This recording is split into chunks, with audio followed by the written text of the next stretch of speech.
Welcome to Shahnameh, Book of Kings.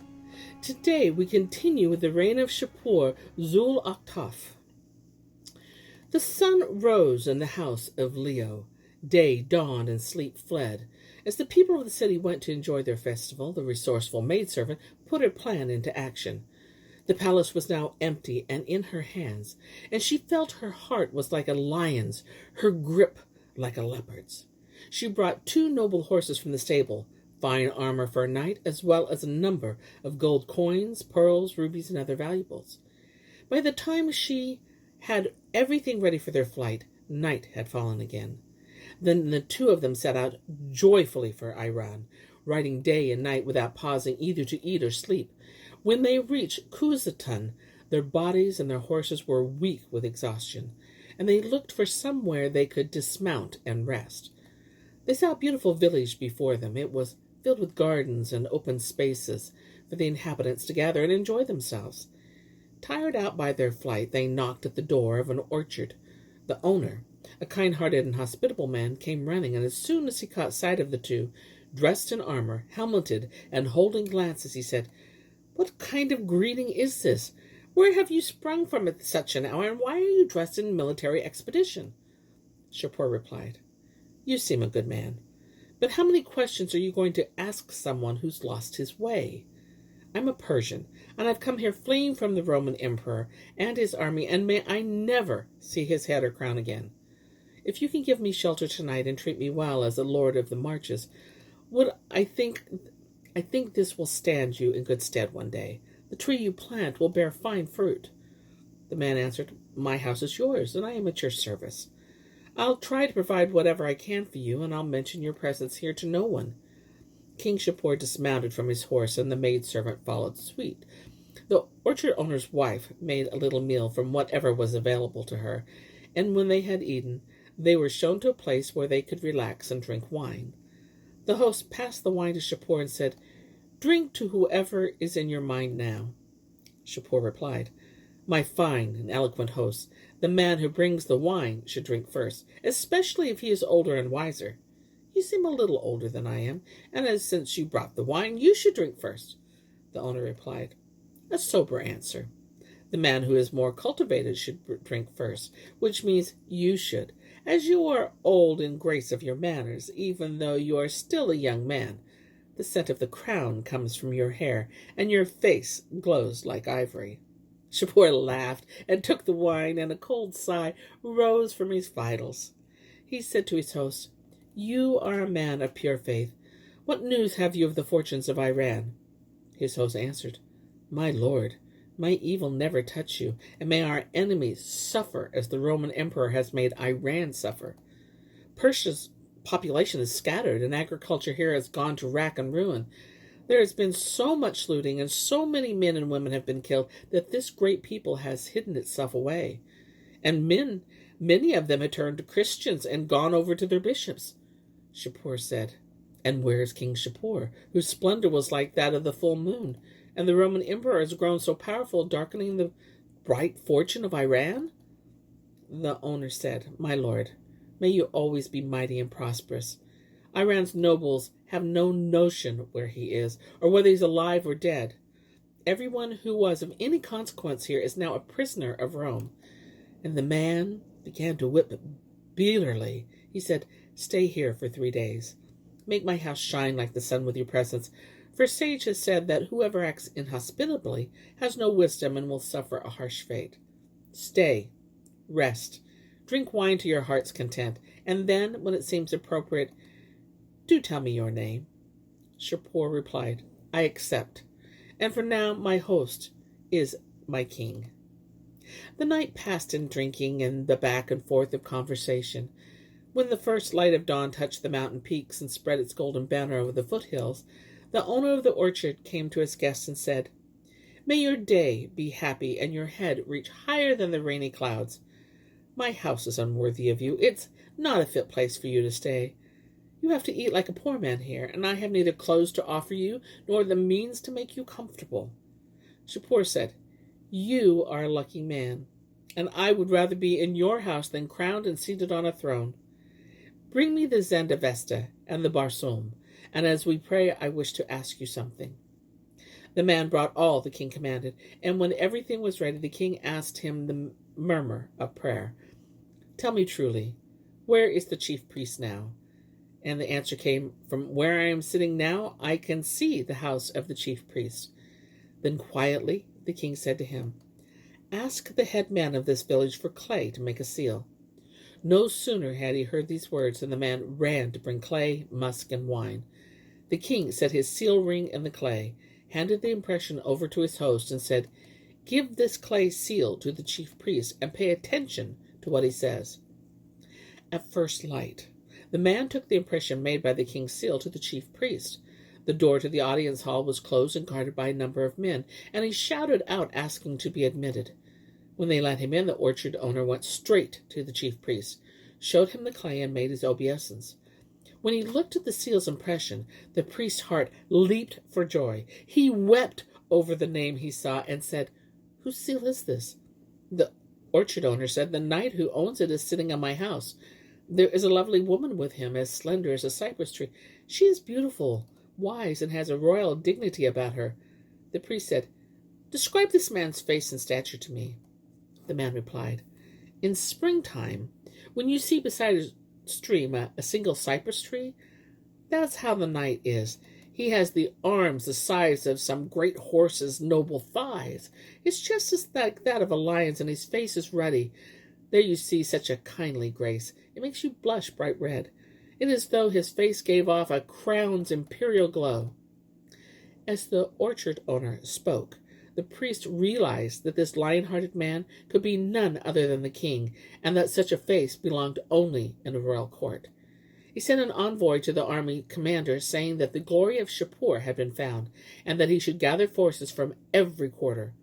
The priest's messenger hurried to his destination and said, "In the garden of happiness and good fortune, the royal tree has blossomed." The commander was overjoyed at his words. His lips were filled with sighs, his heart with a longing for warfare. He prayed to God, saying, "O you who hold the world, only you are worthy of praise.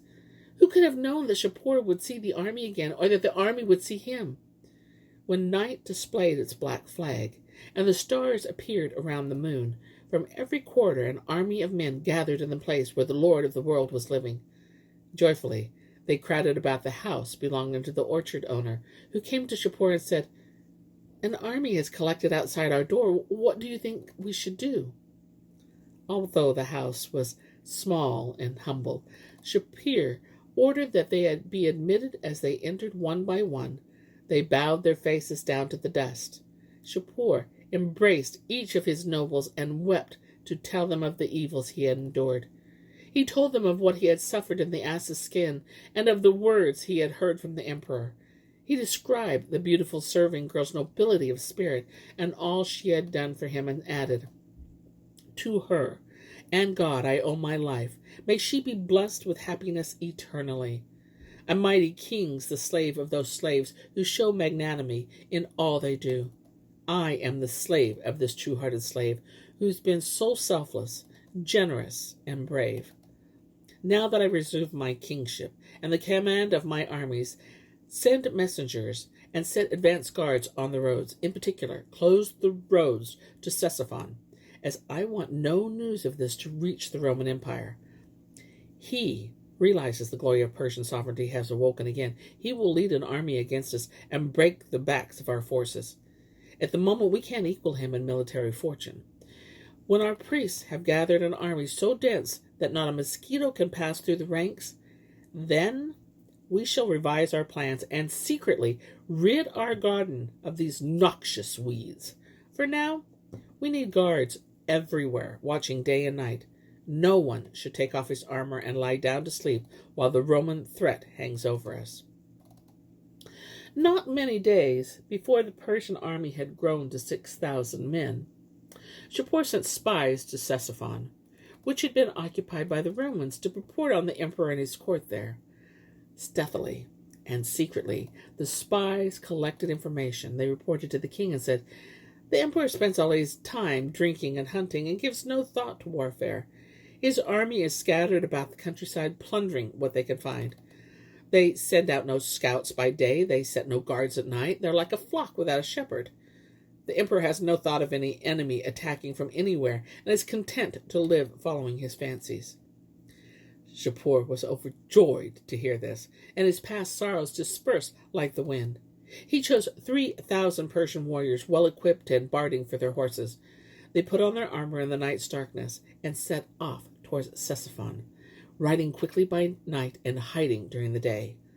The king and his men rode through the deserts and mountains by trackless ways, with scouts sent 2 parasangs ahead of the main body of men.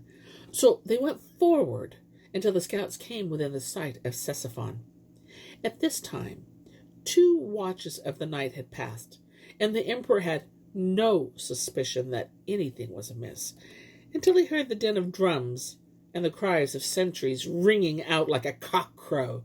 The whole plain was filled with Roman tents, but who in all that encampment was aware of the impending attack? The emperor was drunk in his pavilion, and his soldiers were crowded about in a disorder. When Shapur saw how things stood, he gave his horse its head, and the men charged the Roman camp, and the king laying about him with a huge mace. The blare of trumpets, the clash of maces, the clanging of Indian bells rose up to the clouds. Cries of combat and the noise of men crashing against armor came from every side. You'd have thought that the sky had split open, and that the sun dripped blood down through the air. In the darkness, the Kayavani banner glittered, and swords flashed, and it seemed that the earth was covered with clouds that rained down weapons. The dust of battles hid the mountains, and the stars veiled their light. Shapur flattened the evil emperor's pavilion. His men set fire on all sides throughout the Roman camp, and the skies seemed to come down on the earth. Finally, the emperor was taken prisoner, and his fortunate star deserted him. Many of his brave nobles and commanders were hauled from their tents and put in chains. At dawn, when night drew in her skirts, and the sun's banner appeared on the mountain tops, Shapur asked for a scribe to come and bring pen, inks, musk, and silk. A letter was written to every chieftain, every king, and every country. The letter began with praise of God, whose slaves we are, since it is He who aids the virtuous and has no need of human aid, who created the world and guides us to righteousness. It continued, since the Roman emperor did not take the wisdom as his soul's guide, but instead ignored God's command and sowed nothing but seeds of evil in Iran, he now languishes, weeping in chains. God entrusted him with the crown of Iran, but he will take nothing from this world but an evil name. By the power of God who guided us, his court and army have been broken, and any Romans found in the city will be put to the sword. Pursue justice, obey my commands, and willingly renew your oaths of loyalty to me. Swift messengers took the king's letter to every quarter. Shapur moved his court from the camp at Ctesiphon, and when he placed his ancestor's crown upon his head again, he gave thanks to God. He sent a scribe to the prisons to write down the names of the captives. The number of Roman nobles held there came to 1,110, all of whom were relatives or allies of the emperor, and among the first men of their country. The king had the hands and feet of those who had been involved in oppression cut off. Then he ordered that the human emperor he brought before him. The executioner dragged him by the arm from the prison, and he was like a man who had lost consciousness. When this tyrannical man saw Shapur's face, he wept and prostrated himself, rubbing his face in the dust and calling down blessings on the throne and the crown. His tears soaked the ground, and his face and hair were coated with dust. The king said to him, "You are entirely evil, a Christian and an enemy of God. You say that he has no partner, whose realm has no beginning or end, has a son. You don't know how to speak except in lies, and lies are an evil fire that gives no light.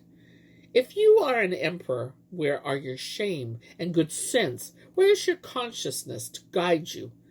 Why did you imprison me in an ass's skin and bring my greatness down into the dust? I came as a merchant looking for a fare. I didn't come with drums or an army looking for a war. But you shut your guest up in an ass's skin and led your army against Iran. Now you know what war with brave men means, and you won't be looking to fight with Iran again." The emperor replied, "Who can evade God's will? My royal fortune made wisdom a stranger to me, and my soul became a devil's mercenary. But if you return good for evil, you will be legend in the world, your name will never grow old, and your chivalry will bring you all that you desire. If you receive my life at your hands, all wealth and gold will be contemptible to me. I shall be a slave at your court, seeking nothing but how to augment its splendor." Shapur answered, "You are an evil, ignorant man. Why did you plunder this country? I want back immediately all the prisoners you took from here to Rome, and then you must return all the wealth you took to Rome too, and may you never see that shameful city again. You must provide money to rebuild the parts of Persia you have ruined, where lions and leopards now build their lairs. Further, you must have 10 noble Romans handed over for every Persian you killed. I want only members of the imperial family, and they will live here with me as hostages in this happy land. For every tree you cut down in Persia, and a good man does not cut down trees, you must plant another and build walls to protect it, and in this way you may lessen the rage that the people feel against you. I have you in chains now, but how can I ever forgive you of that ass's skin? If you do not do as I have ordered, your own skin will be cut open from head to foot." They split his ears with a knife and bored a hole through his nose, in which they placed a piece of wood of the kind by which a camel is led. This was done because Shapur remembered the ass's skin. 2 heavy shackles were placed on his feet, and the executioner returned him to the prison. Shapur drew up his troops for review, and as the treasuries were opened and he provided his men with provisions and payment, his head filled with thoughts of revenge, his heart with ambition. He led his army into Roman territory. They killed whomever they found there and burned all the buildings, making the world glow with fire. When news reached Rome from Persia that their land had been devastated and the emperor taken prisoner while fighting at night, all Rome wept and trembled at the name of Shapur. They said, "Who but our emperor, that unchivalrous man, brought this evil on us?" The emperor had a younger brother. Their father was dead, but their mother was still alive. This brother's name was Giannis, and he was an ambitious, generous, open-hearted man. The army gathered at the imperial court, and Giannis' mother, who was a bellicose woman, distributed cash to them and said to Giannis, "You must avenge your brother, since you can see an army is attacking us from Iran." Giannis was swept away by anger when he heard this, and said, "Revenge for a brother is not something to push aside and forget." He had the drum sounded and brought a large cross out before his formidable army. When the armies came face to face, the men on each side were eager for battle. The ranks were drawn up, the din of battle began, and Giannis led his troops in an attack. But such clouds of dust sprang up that his men lost their way. On one side they were hemmed in by a mountain, and on the other side by a wide river, and the dust continued until the sun turned yellow in the sunset. So many men were killed that the ground seemed paved with the iron armor of the dead. Shapur was in the center of his forces, calling out to his officers on the right and left. He and his nobles urged their horses forward. The ground shook, and their troops engaged the enemy. They launched an all-out attack against the Romans, in which officers and foot soldiers became indistinguishable. Giannis saw that his forces couldn't withstand the kings, and he and his army fled. Shapur pursued them, and the dust dimmed the shining air. Heaps of corpses lay everywhere, and the plants that grew there were smeared with men's brains.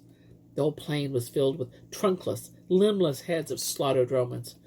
No army or cross remained on that plain, and no bishops or crosses remained in the castles. The army was astonished at the amount of booty that was gathered on all sides. The king distributed everything to his troops, reserving only the emperor's personal treasure for himself, a treasure that had caused him such pain in the past, and that was not enough to cancel that pain. The Roman soldiers gathered around and spoke against their emperor, saying, "May he never have another ruler like him. May the name of the emperor disappear from Rome. Away with altars and crosses and vestments. Now our priests' belts and crosses have been burned. Rome is like pagan Carnage for us, and the fame of the Messiah's faith grows weaker." There was a noble Roman of the emperor's line called Bernush. He was a wise man, knowledgeable, and able to give good advice. The army said to him, "You should be emperor and the leader of this country and people." They prepared an ivory throne for him, and Bernush placed the crown on his own head. The Romans sat him in the center of power, and all of them called blessings down on him. Bernush sat on his throne and thought of Rome and her battles. He knew that she would be harmed by further confrontations with the great king, and he selected a messenger, a man who was sensible and humble, who could speak wisely and eloquently, and was both a great scribe and somewhat experienced in the ways of the world. He summoned this man and conferred with him, and then dictated a letter to Shapur, beginning with praise of God who rules the world. It continued, "May all the chieftains of the world bow down as slaves before your everlasting crown. You know that our nobility condemn oppression visited on guiltless men. Whether performed in Rome's or Persia's name, rapine and murder are a source of shame. If we may trace this warfare to the time Iraj died, Manacher avenged that crime. Both Tur and Son are dust now, and if you're remembering Tara's and Secondar's war, Tara was murdered by his ministers and plucked from power by his opposing stars. And if you hate our emperor, he remains a captive in your dungeon, bound in chains. But Rome, which has no equal anywhere, should not be prey to ruin and despair. If you attack us, we cannot withstand the force of your assault against our land. Our wives and children are already yours, made captive or left wounded by your wars. It's time to close your eyes to what is past, to lay aside your warlike plans at last. Day follows day, and every day is turn. Seize yet another of our cities burn. Let joy into your heart. It cannot be that God looks kindly on such tyranny. God, keep your highness. May your star arise and crown the moon and dominate the skies."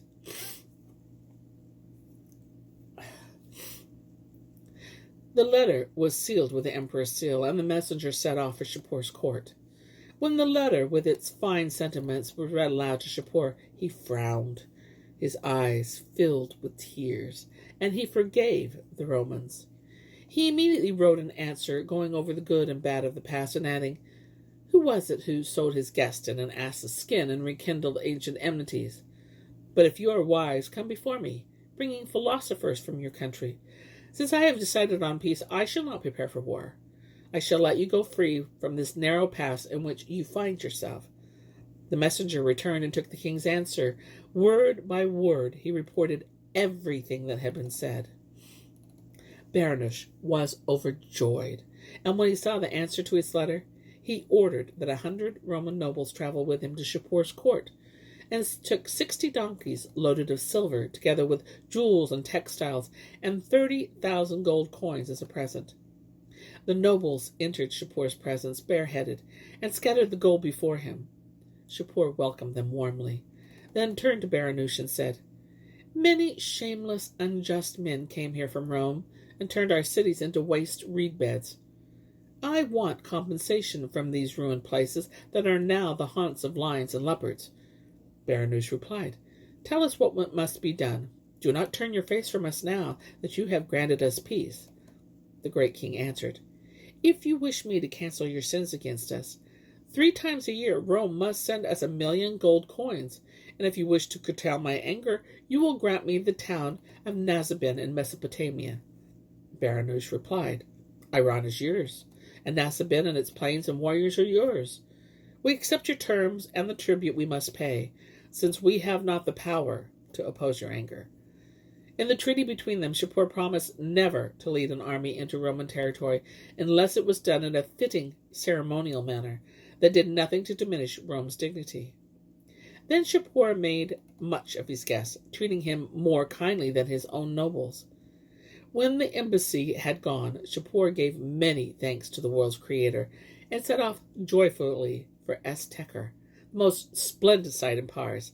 But when news of the treaty reached Nazabin, its inhabitants prepared for war, saying, Shapur should not own Nazabin. Its inhabitants prepared for war.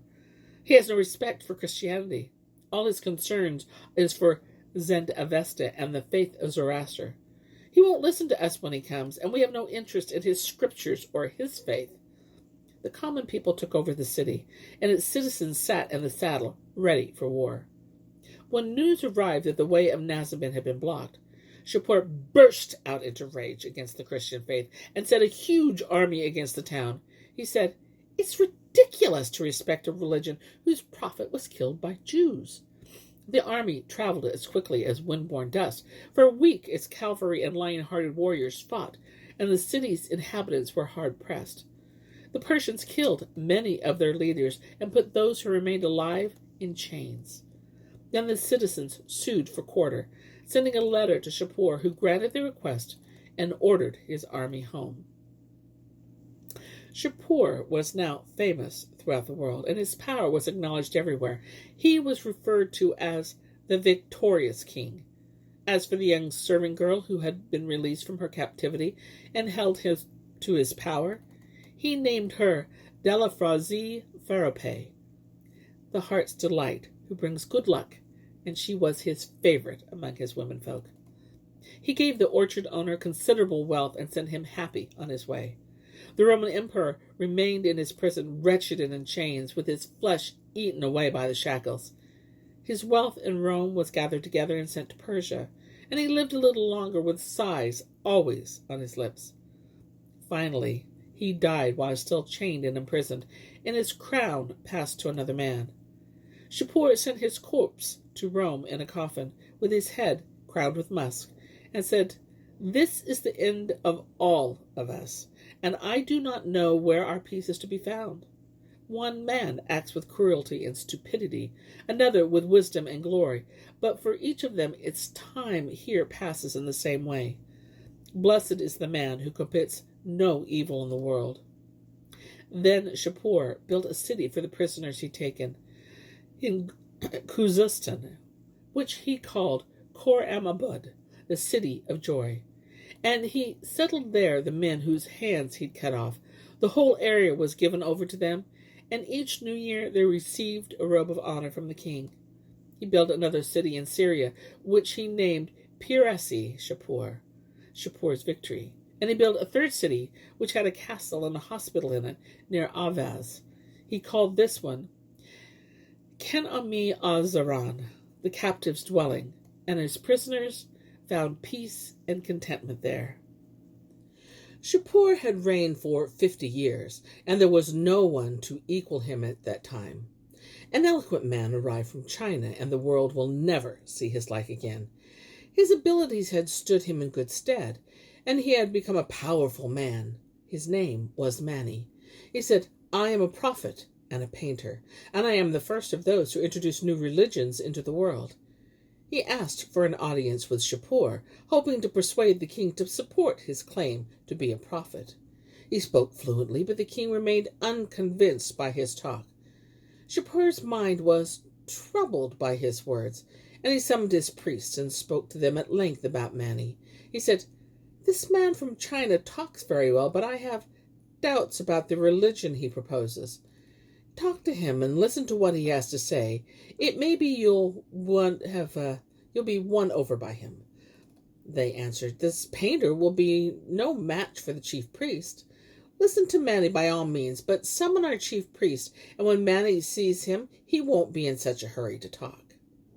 Shapur sent for the chief priest, who spoke for a long time with Mani, and Mani was left speechless in the middle of his discourse, unable to answer the chief priest's remarks about the ancient faith of Zoroaster.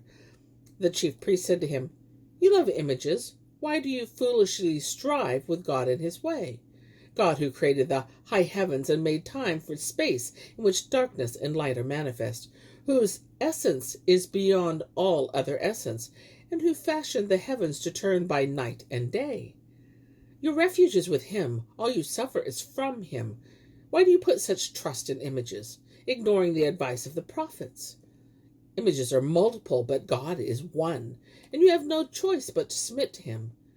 If you could make your images move, then you could say that this is a demonstration of the truth of what you say. But don't you see that such a demonstration would be failed? No one is going to believe your claims.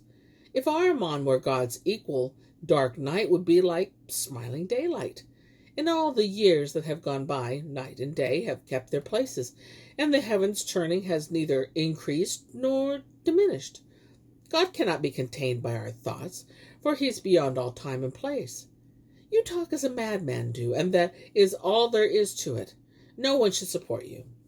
He said much more beside that, and Manny was unable to answer his words. Manny's credibility, which had seemed so flourishing, withered away. The turning of the heavens was against Manny. The king was enraged by him, and had him ignominiously dragged from the court. He said, "The world is no place for this image-maker. He has disturbed the peace long enough. Let him be flayed and his skin stuffed with straw, so that no one will be tempted to follow his example." They hung his body from the city gate, and then later from the wall in front of the hospital.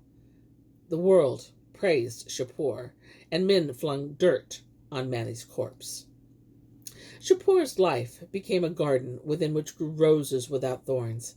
His justice and good sense, his actions, his wars, and his policies were such that he had no enemies anywhere, and evil had no refuge in all the world. When he was more than 70 years old and had little hope of living longer, he summoned a scribe together with the chief priests. Ardashir, a wise and just man who was Shapur's own younger brother. Shapur had a son who was still very young and had little experience in the world. The king said to Ardashir, "You are a champion among men and a fine, brave horseman. If you will swear truthfully to me, giving your word that when my son reaches his majority and has grown into a brave youth, you will hand over the throne to him, the royal treasures and command of the army, and that you will be his benevolent guide. Until then, I shall hand over this royal crown to you, together with our treasuries and army." Before the scribe and nobles who were there, Ardashir accepted Shapur's words, promising that when the boy reached manhood and was worthy of the royal crown, he would hand over the authority of kingship to him and would strive only to advance his interest. Then Shapur handed him the crown and royal seal in front of the nobles, and gave him lengthy advice on the duties of a just king. When he had heard Shapur out, his brother wept. The king lived for 1 more year after he made Ardashir his regent. And here ends our tale for today. But I'll be back tomorrow with more tales. Many more tales. Until then, my friends,